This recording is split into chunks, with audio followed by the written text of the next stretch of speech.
Hello, what's up mga made? Kumusta lamang kamo? Ngayon nga ni Nagdasin Martes, pag mata ko, nagsugna lang ako na nag-asikaso ako pamahawat. Pagsikot ko nga ni sa bintana, naimod ko na malain ng panahon. Napaisip nga ni ako kung madadagos ako sa ribalida. Pero inasikaso ko manggihapon na ako mga gamit. Nagplinansya na ako uniform na gagamito. Pagkataas ko nga na magplansya, nag-review na lang din ako. Kay 3 days na nakalipas, batogsin ako last training. Base may mga iba pa ako na nakalimutan. Tapos diri ko masabi mamaya sa final ribalida. Seryoso ho nun si manay mo. Napapaghalata ang kaipuan talaga sa trabaho. Kaya go, push na natin yan.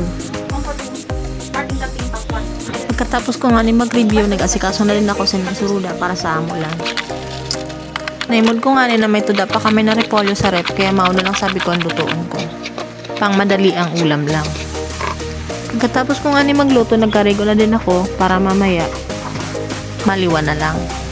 Pira kami minuto ng pagkalipas ng alas 12, nagabot na din si Jusana. Habang nga ni nagkakaon, napag-istrihan na mo ko na lang sasakyan para makaabot ako sa Clean Fuel San Luis. Napag-desisyon na mo na magmotor na lang para makaabot ako sa Ribalida.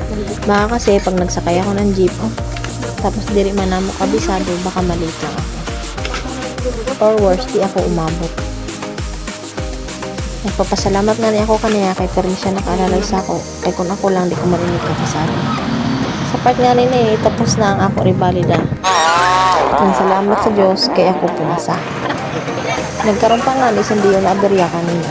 Kasi pag abot na mo sa Clean Fuel San Luis, bigla nga ni nag-text ang station supervisor na dili naman kuno sa Clean Fuel San Luis ang ako ribalida, kundi na mo pini sa may Clean Fuel Sumulong Highway Antipolo. Diyo pa nga niya ako malit. Red nga ni kay diri man traffic. 5 minutes before ang ribalida, nakaabot na ako sa Clean Fuel Sumulong Highway. Bali pag abot ko nga ni, may tulo pa na sumunod sa ako.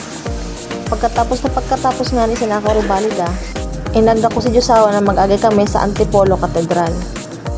Para magpasalamat sa mahal na Diyos, kaya ako nakapasa sa ako ina-applyan na trabaho. Para ipangadyan ako mga mahal sa buhay. Pagkatapos ko mga G, nagtugot lang din ako sa kandila. Tapos naghanap kami sa pwede mameryenda lang sa luwas. Pagkatapos na mo magmeryenda, nag-agda na rin ako para mag-uli. Pag-abot naman namo sa balay, nag-text na din ng station supervisor na for contract signing na nga din daw ako para sa aga. Kay puan ko nga daw bumalik sa CF Marcos para sa contract signing, tapos diretso kuwasan ako uniform.